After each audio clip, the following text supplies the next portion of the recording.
Tome 2, module 10, Loi de liberté, guide d'étude numéro 4, le principe de l'action et de la réaction. La loi de l'action et de la réaction, ou principe de cause à effet, est liée à la loi de liberté et à la manifestation de la justice et de la bonté divine.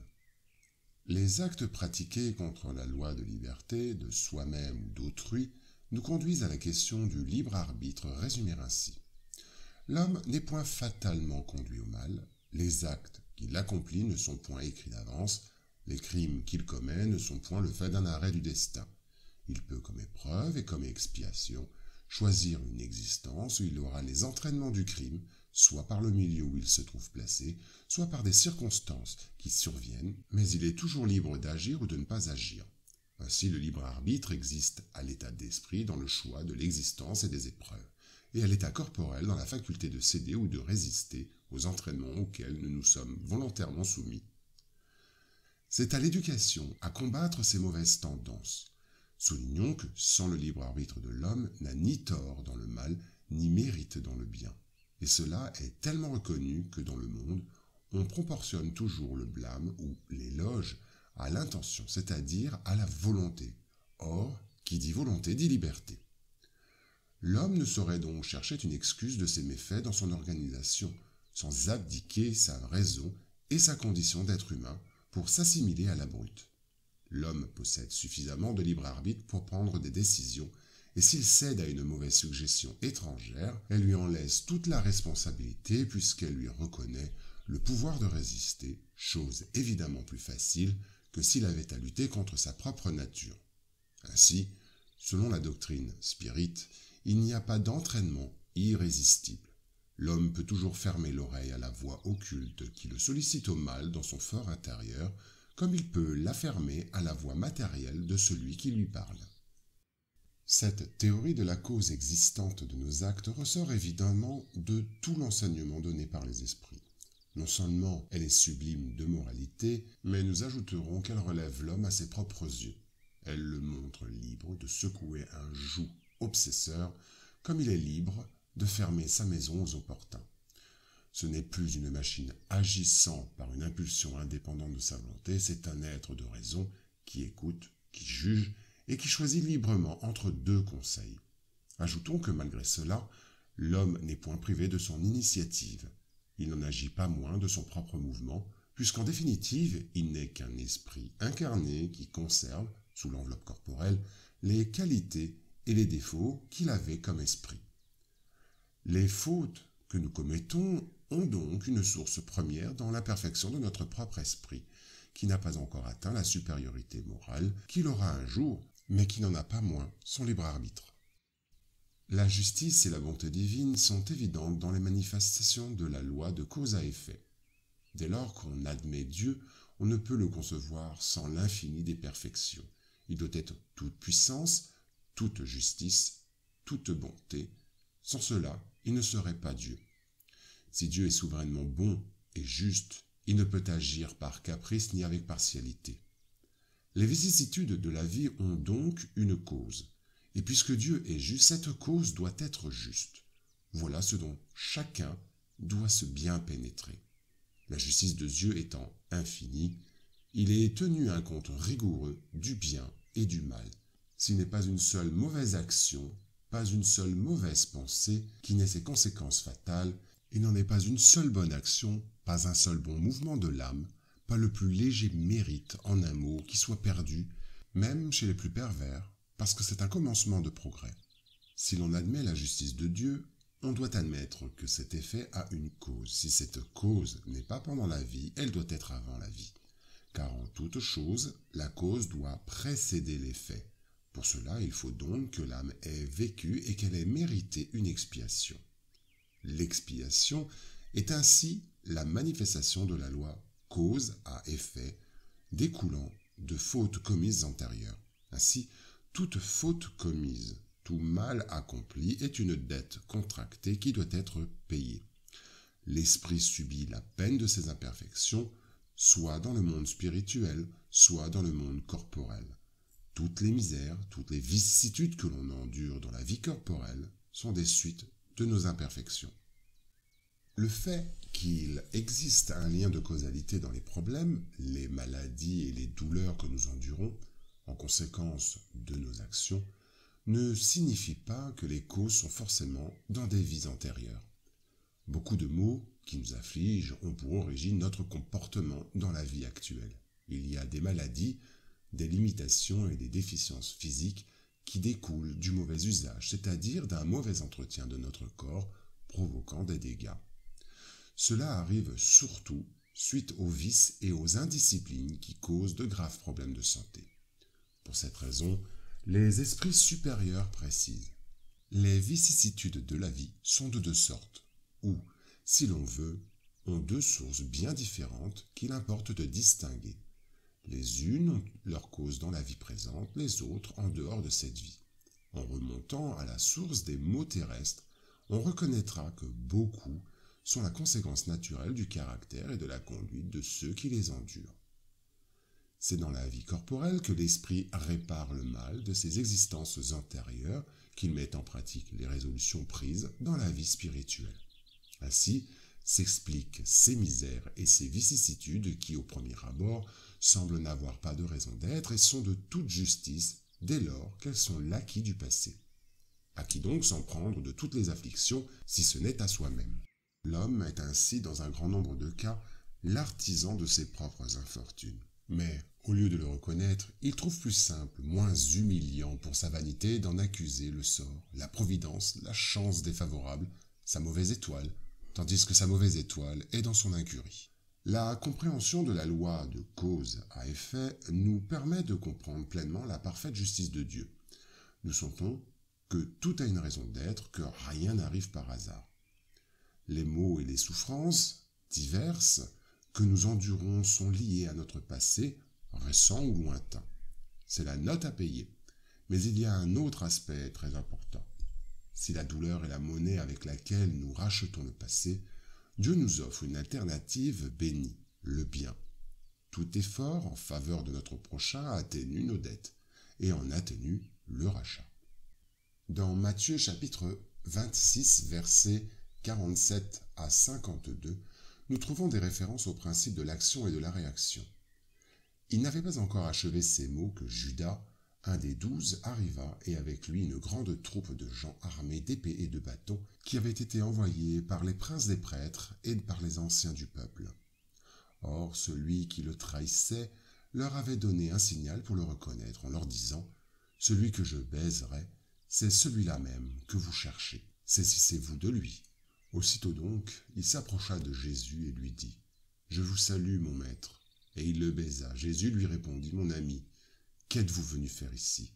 Et en même temps, tous les autres, s'avançant, se jetèrent sur Jésus et se saisissèrent de lui. Alors un de ceux qui étaient avec Jésus, portant la main sur son épée, en la tirant, en frappa un de ses serviteurs du grand prêtre et lui coupa une oreille. Mais Jésus lui dit: « Remettez votre épée en son lieu, car tous ceux qui prendront l'épée périront par l'épée. » Luc informe qu'ensuite, Jésus toucha l'oreille de l'homme et la guérit. L'apôtre Paul dit une chose semblable dans l'Épître aux Galates, chapitre 6, verset 7. « Ne vous faites pas d'illusions, Dieu ne se laisse pas narguer, car ce que l'homme sème, il le récoltera. » Ainsi, nous voyons qu'il y a un lien de causalité entre le mal que nous faisons et le mal que nous endurons par la suite. Le préjudice que nous imposons à notre prochain est une dette sur notre compte dans la comptabilité divine. Cependant, rappelons que nous ne devons pas confondre la loi de cause à effet avec la peine de talion ou avec la législation de Moïse qui préconise œil pour œil et dent pour dent. La loi de cause à effet, selon le spiritisme, se réfère autant à la manifestation de la justice, de la bonté et de la miséricorde divine qu'au besoin évolutif de l'être humain de réparer les fautes commises découlant des infractions commises contre la loi de liberté. Quand Jésus affirme que celui qui prend l'épée périra par l'épée, ou quand Paul proclame que nous récolterons tout ce que nous semons, il fait allusion au fait que nous recevons en retour tout le mal que nous pratiquons par des souffrances correspondantes, mais pas nécessairement identiques, ce qui équivaudrait à leur perpétuation. Les sanctions divines ne dépendent pas du concours humain. Tout préjudice causé à notre semblable produira des dérèglements dans notre corps spirituel, le périsprit, dérèglements qui, dans la même existence ou dans l'existence future, se manifesteront sous la forme de mots rédempteurs. La littérature spirite contient d'innombrables exemples de la loi de cause à effet. À titre d'illustration, nous citerons 3 cas. Premier cas, le bourreau et la victime. Nous dénoterons ici le nom de l'esprit par un X pour garder son anonymat. L'esprit frère X nous rapporte l'histoire suivante dans le livre Contes de cette vie et de l'autre vie. La rivière débordait. Ici et là, sur l'écume du fort courant, flottaient des animaux morts ou glissaient des troncs d'arbres et des ramures. Des courants en dehors du lit étalaient une épaisse couche boueuse. Des familles entières abandonnèrent leur taudis sous la pluie, emportant des volailles effrayées quand ils ne tiraient pas un maigre cheval. Quilino, un jeune batelier de 26 ans qui habitait dans l'arrière-pays et qui était endurci, cogitait un plan sinistre. Non loin, dans une maisonnette fortifiée, vivait Luciargo, usurier connu dans les alentours.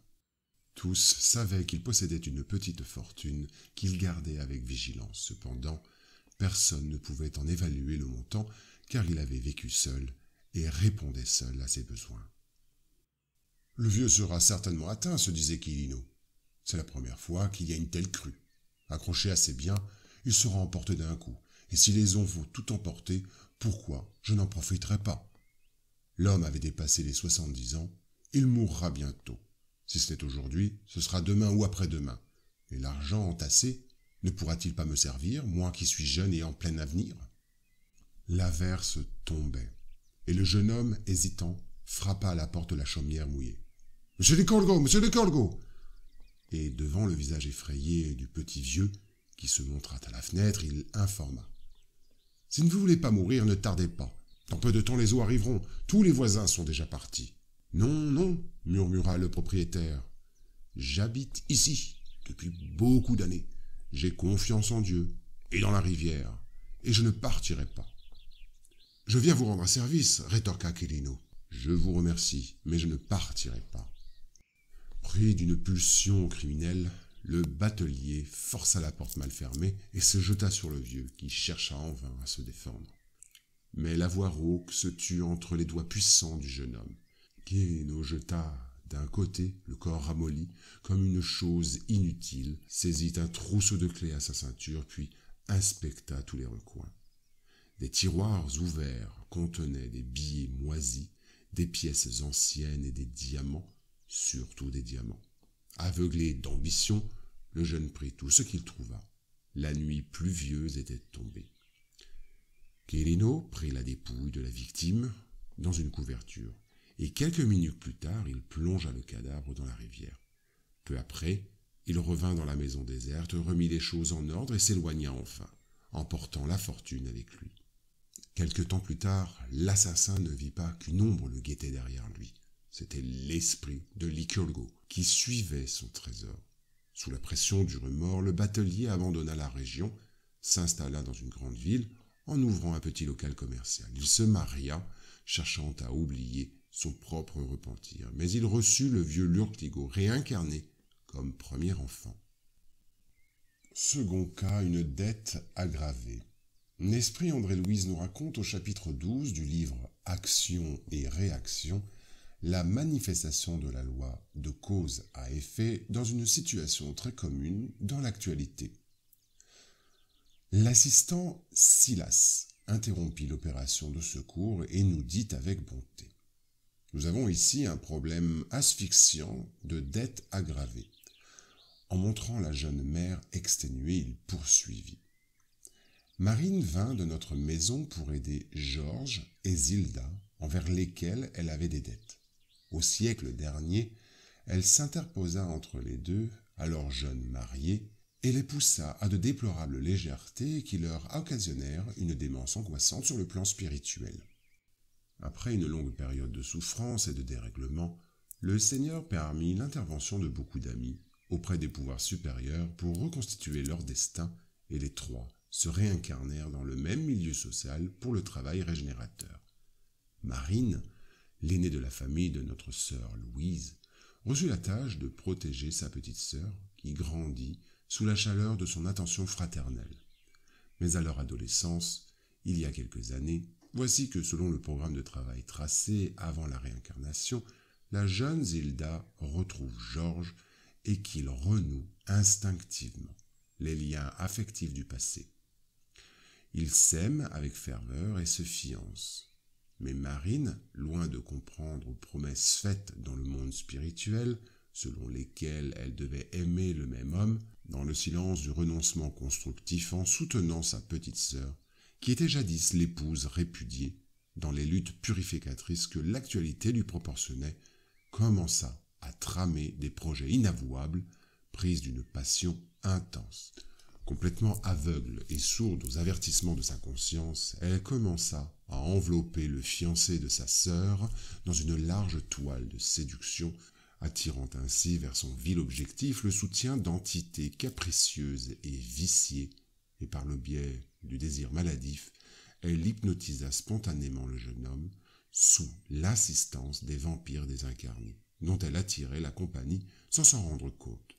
Et Georges, dominé inconsciemment, transféra son amour pour Zilda vers une sympathie pour Marine. Il observait que la nouvelle affection grandissait dangereusement dans son fort intérieur, mais sans qu'il puisse contrôler son expansion. Quelques mois plus tard, ils se livraient à des rencontres en cachette où ils se compromirent l'un envers l'autre dans l'intimité. Zilda remarqua la modification du jeune homme, mais chercha à excuser son indifférence par la fatigue du travail et les difficultés dans la vie familiale. Toutefois, 2 semaines avant la date du mariage, la malheureuse fut surprise par l'affligeante confession. Georges lui avoua la plaie qui tourmentait son fort intérieur. Il ne lui renia pas son admiration et sa tendresse, mais il reconnut depuis longtemps que seule Marine pouvait être la compagne de son foyer. L'ex-fiancé étouffa l'affreuse déception qui la domina et ne se rebella pas en apparence. Mais, introvertie et désespérée, elle se procura le soir même de la conversation une dose d'acide formique avec lequel elle mit un terme à son existence physique. Hallucinée de douleur, Zilda, désincarnée, fut recueillie par notre sœur Louise, qui se trouvait, avant elle, dans notre monde, admise dans la maison par ses mérites maternels. La mère malheureuse pria l'aide des esprits supérieurs.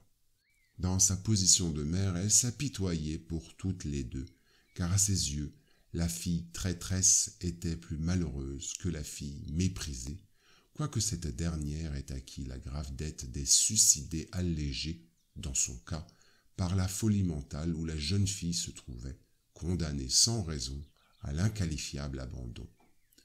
En examinant le cas avec attention, le ministre Sanzio considéra que Marine était redevable d'un compte aggravé par elle-même. Suite à sa décision, il prit des mesures afin que Zilda fût renvoyée au foyer pour y recevoir les soins mérités. Marine avait succombé à l'épreuve de renoncement en faveur de sa sœur envers laquelle elle avait une grande dette. Mais elle se condamna au sacrifice pour sa même petite sœur, imposée à présent par l'arrêt de la loi dans son intimité, en tant que fille terriblement souffrante et extrêmement aimée. C'est ainsi que Georges et Marine, libres, se marièrent et reçurent de la terre la communion affective à laquelle ils aspiraient. Ainsi, 2 ans après leur mariage, ils reçurent Zilda dans un berceau brodé, comme leur fille bien-aimée. Mais dès les premiers mois du bébé adoré, apparut la douloureuse épreuve. Zilda, aujourd'hui appelée Nilda, naquit sourde, muette et retardée mentalement, en conséquence du traumatisme de son périsprit éprouvé de sa mort par empoisonnement volontaire. Inconsciente et tourmentée dans l'intimité de son être par les souvenirs asphyxiants du passé récent, elle pleura presque jour et nuit. Mais plus elle souffre, plus elle bénéficie de la tendresse de ses parents qui l'aiment avec un parfait dévouement, compassion et tendresse. L'assistant se tut. Hilario et moi étions étonnés et émus, le problème étant douloureux du point de vue humain, mais il contenait un précieux enseignement de la justice divine. troisième cas, dette et rachat. Dans le livre Contes et apologues, au chapitre 23, le frère X nous rapporte une émouvante manifestation de la loi de cause à effet survenue entre le 19e et le 20e siècle. À l'avant-veille de Noël en 1856, Madame Marie-Auguste Carrera da Silva, possédant beaucoup de biens, rentrait à la ferme sur les rives du Paraíba après un an de séjour reposant à la cour. Accompagnée de nombreux amis qui appréciaient son hospitalité festive, l'orgueilleuse matrone, dans un petit après-midi pluvieux et sombre, recevait les 62 esclaves de sa maison qui, souriants et humbles, demandaient sa bénédiction. Dans le grand salon, noblement assise dans un vieux fauteuil sur une large estrade qui lui donnait une ample vision, elle faisait un geste de complaisance, à distance, vers chaque serviteur qui s'exclamait à genoux. « Loué soit notre Seigneur Jésus-Christ, madame. »« Loué soit-il, » répondait madame Marie d'une voix terriblement sévère. De petits vieux aux cheveux blancs, des hommes rudes à la campagne, des femmes défigurées par la souffrance, des jeunes et enfants défilaient en lui souhaitant la bienvenue. Mais dans un angle reculé, une pauvre jeune femme métissée, portant deux nourrissons dans ses bras, sous l'attention féroce du maître d'esclaves, sans âme, attendait son tour. Ce fut la dernière à s'approcher pour la salutation. La fermière souveraine se leva orgueilleuse, appela à elle celui qui suivait de près la jeune esclave, et avant que la pauvre ne puisse lui adresser la parole, lui dit rudement « Mathilde, mets-la portée dans la zanzela et viens me rejoindre dans la cour, il faut qu'on parle. » L'interpellée obéissa sans hésitation. Puis, s'éloignant du local vers la cour, madame Marie-Auguste et le maître des esclaves, le fouet à la main, chuchotaient entre eux. Dans la grande cour, où la nuit tombait dans une ombre épaisse, la malheureuse jeune mère vint répondre à l'ordre reçu. « Suivez-nous, » ordonna madame Marie avec austérité. Guidées par le rude capitaine des esclaves, les deux femmes arrivèrent au bord de la rivière débordante. De terribles nuages traversaient le ciel au son d'affreux bruits de tonnerre distants. Le Paraíba débordait dans un superbe spectacle de grandeur, dominant la vallée étendue. Madame Marie posa son regard fébrile sur la métisse humiliée et dit « Dis-moi, de qui sont ces deux portées nées en mon absence ?»« De Monsieur Zicot, madame. »« Misérable !» cria la puissante propriétaire. « Mon fils ne me causerait pas un tel dégoût, ni cette infamie. » La propriétaire, en colère, jeta un regard sur le paysage désert et cria, enrouée. « Tu ne verras plus jamais ces enfants que je hais. »« Ah, madame, sanglota la malheureuse, ne me séparez pas de mes enfants, ne me séparez pas de mes enfants, pour l'amour de Dieu. Je ne veux plus de toi ici, et ces portées seront mises en vente. Ne me chassez pas, madame, ne me chassez pas. » Effrontée, à partir d'aujourd'hui, tu es libre. Et après un geste expressif vers le compagnon, elle souligna avec ironie. Libre, tu pourras travailler quelque part pour acheter tes rejetons maudits.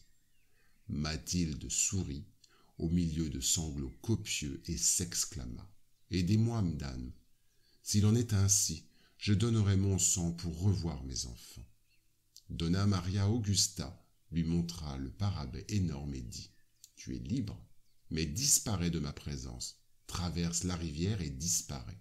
Dame, pas comme ça, ayez pitié de votre esclave. Jésus, je ne peux pas mourir. » Mais, à un signe de la patronne, l'ignoble maître des esclaves fit claquer le fouet sur le dos de la jeune femme qui oscilla, sans défense, tombant dans le cours d'eau profond. « Au secours, mon Dieu, aidez-moi, notre Seigneur !» cria la misérable qui se débattait dans les eaux. Mais quelques instants plus tard, un cadavre de femme descendait la rivière dans le silence de la nuit. 100 ans s'écoulèrent. L'avant-veille de Noël 1956, Madame Marie-Auguste Carrera da Silva réincarnait à habiter la ville de Passa Quadro, au sud de Minas Gerais. Elle avait un autre corps, comme quelqu'un qui avait changé d'habit, mais c'était bien elle, avec la seule différence qu'au lieu d'être une riche propriétaire, elle était une femme effacée, luttant durement pour aider son mari à défendre son gagne-pain. Elle souffrait dans son foyer les privations des esclaves d'une autre époque. Elle était mère, incommodée par des afflictions et des rêves. Elle méditait sur ses enfants devant l'expectative du Noël, alors que la pluie sur le toit se fit plus intense. Une affreuse tempête s'abattait sur la région. Tout était inondé autour de la modeste maison. La pauvre femme, voyant l'eau envahir sa maison, sortit, suivie de son époux et de ses enfants. Mais les eaux continuaient à monter en un tourbillon enveloppant et destructeur, emportant tout ce qui résistait à son passage. Devant l'ex-fermière se dressait une rivière inattendue et immense, et à un moment donné, écrasée par la douleur, devant la séparation brutale de son compagnon et de ses enfants, elle tomba dans le courant, criant au désespoir. Cependant, quelque temps plus tard, un cadavre de femme descendait le courant dans le silence de la nuit. L'ancienne habitante de la vallée de Parabet racheta la dette qu'elle avait contractée devant la loi.